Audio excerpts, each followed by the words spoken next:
Hello everyone. तो आज की इस वीडियो में आप सभी को फेस की वैक्सिंग बताने वाली हूँ कि फेस पे वैक्सिंग करते हैं और ये भी बताने वाली हूँ कि इसके क्या नुकसान और फ़ायदे हैं। तो पूरी वीडियो को अच्छे से वॉच करिएगा और कौन सी वैक्स कर रही हूँ, कब कराना चाहिए, सारी चीज़ें मैं आपको डिटेल में बताने वाली हूँ। तो पूरी वीडियो को अच्छे से वॉच करिए ताकि मैं आपको अच्छे से एक्सप्लेन कर पाऊँ और आप सारी चीज़ों को अच्छे से समझ पाएँ। तो यहाँ पर जो मैं यूज़ कर रही हूँ वो फेस की वैक्स है और ये फेस के लिए ही बनी होती है ये वैक्सें।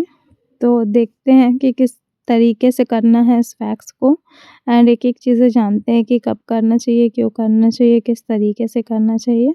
तो यहाँ पर आप देख सकते हैं कि मैं जो वैक्स यूज़ कर रही थी वो है ज़ाबा की ब्राज़ीलियन वैक्स। ज़ाबा एक नॉर्मल ब्रांड है जो कि बहुत ज़्यादा हाई-फाई ब्रांड नहीं है। ये इस टाइप की इसकी वैक्स आती है। फेस वैक्स जो होती है वो 3 तरीके की होती है। 3 तरीके की, 4 तरीके की, कई तरीके की वैक्सेज़ आती हैं। सबसे पहली तो ये ब्राज़ीलियन वैक्स है जो कि मैं आप लोगों को दिखा रही हूँ। दूसरी होती है रीका फेस वैक्स जो कि ये भी फेस और अंडर आर्म्स एरिया। और तीसरी है हमारे पास O3 की ब्राज़ीलियन वैक्स जो कि इस टाइप की चॉकलेट टाइप में आती है। तो ये 3 टाइप के वैक्स मैंने आपको दिखाई है। तीनों का एक ही काम होता है, कुछ डिफरेंट काम नहीं है। मेल्ट होने के बाद तीनों एक ही तरीके की हो जाती हैं। तो इसकी कंसिस्टेंसी आप देख सकते हो कि ये एक बीन्स वैक्स भी कहते हैं इसको।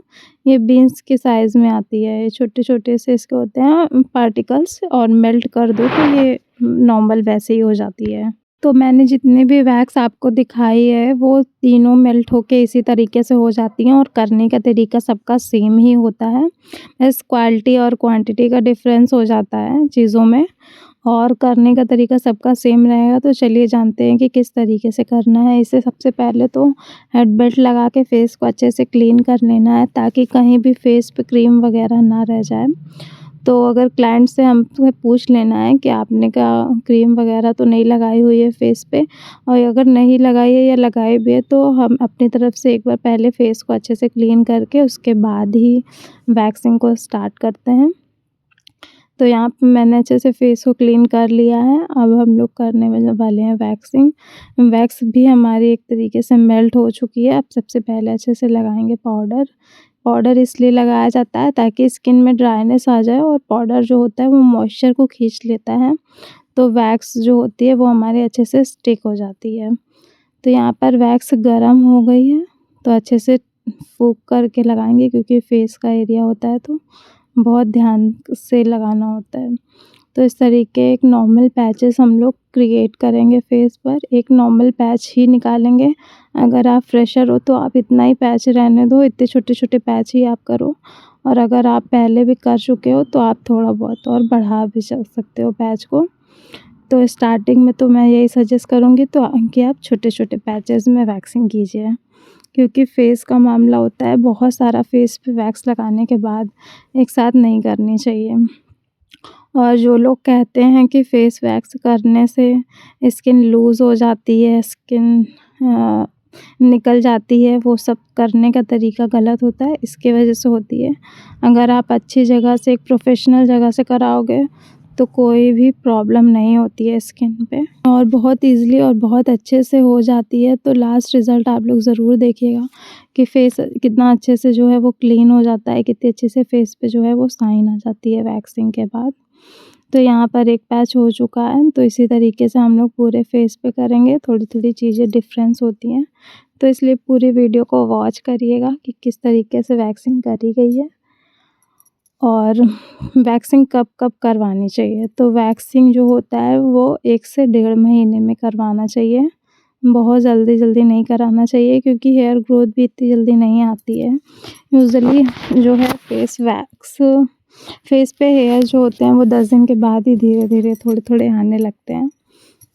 लेकिन 1 महीने, डेढ़ महीने में आप चाहो तो ले सकते हो।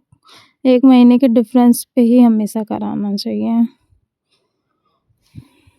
तो मैंने ये बता दिया कि कब कराना चाहिए, कौन-सी वैक्स आप करवा सकते हो। तो इसमें कोई नहीं है, कोई-सी भी वैक्स आप करवा सकते हो, सारी वैक्सेस का काम यही होता है। थोड़ा आपका बजट अच्छा है तो आप O3 और रीका में भी जा सकते हो। O3 और रिका तो सबसे बेस्ट होती ही हैं। बीन्स वैक्स भी अच्छी है, सबका काम एक ही होता है, वही बस क्वालिटी और क्वांटिटी का फ़र्क होता है। तो आपके पास जिस हिसाब से क्लाइंट हैं, जिस हिसाब से क्लाइंट पैसा दे रहे हैं, उस हिसाब से ही काम करना चाहिए। तो यहाँ पे बहुत लोकल ब्रांड भी नहीं यूज़ कर लेना चाहिए कि किसी के स्किन पे रिएक्शन हो जाए। अच्छा ही यूज़ करना चाहिए, लेकिन फेस के अकॉर्डिंग सारी चीज़ें करनी चाहिए। तो ये वैक्स आधी लगभग मेरी कंप्लीट हो चुकी थी, अब हम लोग अपर लिप करने वाले हैं। आपने ध्यान दिया होगा कि मैं स्किन को जो है कितना टाइट करवा के कर रही हूँ। स्किन कहीं भी लूज़ नहीं रह रही है, या कोई बहुत बड़ा पैच एक बार में नहीं निकाल दे रही हूँ, जैसे हम लोग हैंड वगैरह पे करते हैं। हैंड पे करने में और फेस पे करने में बहुत ज़्यादा डिफ़रेंस होता है। तो गाइज़ प्लीज़ आप छोटे-छोटे पैचेस में ही काम कीजिए। जब आप कई बार करके प्रोफ़ेशनल हो जाइए, तब आप बड़ा पैच भी यूज़ कर सकते हैं। और इसकी लेयर जो है थिक रखना थोड़ा-सा ज़्यादा ज़रूरी होती है। बहुत थिन रखने में क्या होता है, वैक्स टूटने लगता है। अपर लिप पे यहाँ पे थोड़ा-सा ग्रोथ ज़्यादा थी, तो इसलिए जो है थोड़ा-सा पेनफुल हो जाता है। ग्रोथ के अकॉर्डिंग ही पेन होता है, जितनी ज़्यादा ग्रोथ होती है उतना ज़्यादा पेन होता है। और हमेशा ग्रोथ के अकॉर्डिंग ही वैक्स को लगाया भी जाता है। आप लोग देख सकते हो ऊपर से नीचे की ओर वैक्स लगाई जा रही है, क्योंकि ग्रोथ जो है वो ऊपर से नीचे की ओर है, तो इसकी वजह से उसी तरीके से लगाया जा रहा है। तो इसी तरीके से सेम प्रोसीजर अगर आप लोग करोगे तो कोई भी प्रॉब्लम नहीं आएगी। या आप कहीं करवाने जा रहे हो तो किसी अच्छी प्रोफ़ेशनल जगह से ही करवाइए, जो लोग इस चीज़ में ट्रेंड है, जिन्हें आता हो। नए इंसान से फेस पे वैक्स कभी नहीं करवाना चाहिए, स्किन निकलने का भी डर होता है। स्किन की लेयर भी निकल सकती है उल्टे-सीधे तरीके से खींचने में, तो इसलिए फेस वैक्सिंग का एक्सपेरिमेंट तो कभी नहीं करना चाहिए, वरना तो वैक्स के कोई भी साइड इफ़ेक्ट्स नहीं होते हैं। तो लगभग हमारा जो है फेस वो कंप्लीट हो चुका है। अब यहाँ पर फोरहेड का वैक्सिंग होगा। हमारा दोनों चिक्स, चिन, अपर लिप कंप्लीट हो चुका है। अब हम लोग फोरहेड एरिया की वैक्सिंग करेंगे। फोरहेड एरिया पे भी वैक्सिंग करने में बहुत ध्यान रखा जाता है, क्योंकि वहाँ पर थ्रेडिंग होती है, तो उसमें भी प्रॉब्लम हो सकती है। तो इसलिए आप चाहें तो नोज़ को अवॉइड भी कर सकते हैं। नोज़ करना बहुत ज़्यादा ज़रूरी नहीं होता है, क्योंकि नोज़ पे इतने ज़्यादा भी हेयर्स नहीं होते हैं। तो यहाँ पर नोज़ की वैक्सिंग भी हो गई है। आप चाहो तो कर सकते हो, आप चाहो तो नहीं करो। मैं अक्सर करके करना होता है तो करती हूँ, लगता है ज़रूरत तो कर देती हूँ, नहीं तो नहीं करती हूँ। तो फोरहेड एरिया पे भी एक-एक तरफ लगाया जा रहा है। अगर आप ध्यान दे रहे हो तो इधर की साइड से इधर लगाया जा रहा है एंड उधर की साइड से उधर पे लगाया जाएगा, क्योंकि ग्रोथ इस तरीके से है।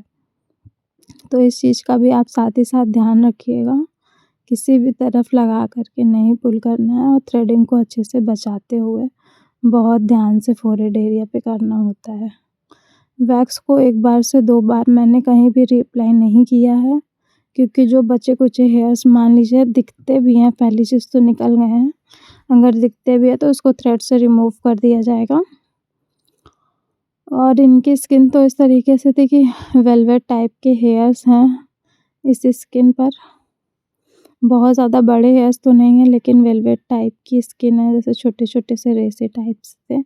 तो करने के बाद काफ़ी अच्छा जो है फेस क्लीन हो गया था। तो गाइज़ यहाँ पर लगभग हमारी फेस वैक्सिंग जो है वो कंप्लीट हो चुकी है। गाइज़ आप सभी लोग वीडियो को इतना अच्छे से वॉच करते हो, सारी चीज़ें देखते हो, समझते हो, लेकिन चैनल को सब्सक्राइब क्यों नहीं करते हो? तो प्लीज़ चैनल को सब्सक्राइब कर लो। अब यहाँ पर हम लोग लगाने जा रहे हैं एलोवेरा जेल, जो कि फेस को ठंडा करेगा। जो भी अगर साइड इफ़ेक्ट होना भी है या रेडनेस भी होती है, तो ये एलोवेरा जेल जो होता है वो काफ़ी मददगार होता है इस चीज़ के लिए। तो हम लोग 5 मिनट के लिए एलोवेरा जेल को इस तरीके से अप्लाई करके लेयर को छोड़ देंगे एंड 5 मिनट छोड़ने के बाद मैंने इसको अच्छे से पानी से मसाज करके ऑब्ज़र्व करा दिया था, क्लीन नहीं किया था। तो यहाँ पर 5 मिनट हो चुके हैं। अब हल्का-सा पानी से हल्के हाथों से क्रीम को ऑब्ज़र्व करा देंगे एंड छोड़ देंगे। और क्लाइंट को बोलेंगे कि 24 आवर्स तक साबुन फेस वॉश का यूज़ नहीं करना है, और डायरेक्ट सन के में नहीं जाना है। तो ये सब चीज़ें प्रिकॉशन भी बताना आपको बहुत ज़्यादा ज़रूरी हो जाता है, क्योंकि उन्हें नहीं पता होता है ये चीज़ें। तो यहाँ पे मैं जेल को क्लीन नहीं करूँगी, जेल को ऑब्ज़र्व करा दूँगी एंड फाइनल रिज़ल्ट आप लोग देखिएगा कि कितने अच्छे से स्किन जो है वो क्लीन हो गई है न। फेस वैक्स सभी लोग करा सकते हैं, बहुत ज़्यादा पिंपल वाली स्किन, जो पस वाले पिंपल्स होते हैं उस पे नहीं कराना चाहिए। और बहुत ज़्यादा ऑयली स्किन को मेरा एक्सपीरियंस रहा है कि नहीं सूट करती है वैक्स। तो जब कभी भी आपको ऐसा कोई डाउट हो तो साइड में आप एक पैच ट्राई कर सकते हो। एक छोटा पैच आप ट्राई कर लो, अगर सूट करता है तो आप कंटिन्यू करो, वरना आप छोड़ दो। तो इस तरीके से जेल जो है वो हमारा ऑब्ज़र्व हो चुका है। सो गाइस, देख सकते हो आप लोगों के फेस पे कितनी अच्छे से जो है वो साइन आ चुकी है। तो कैसा लगा आप लोगों को मेरा ये वीडियो, कमेंट भी ज़रूर से ज़रूर किया करिए एंड चैनल को सब्सक्राइब कर लीजिए, लाइक कर लीजिए एंड शेयर कर लीजिए। ये है हमारा फाइनल रिज़ल्ट। तो कैसा लगा आप लोगों को कमेंट ज़रूर करिएगा, चैनल को सब्सक्राइब ज़रूर करिएगा, लाइक ज़रूर करिएगा। Thanks for watching.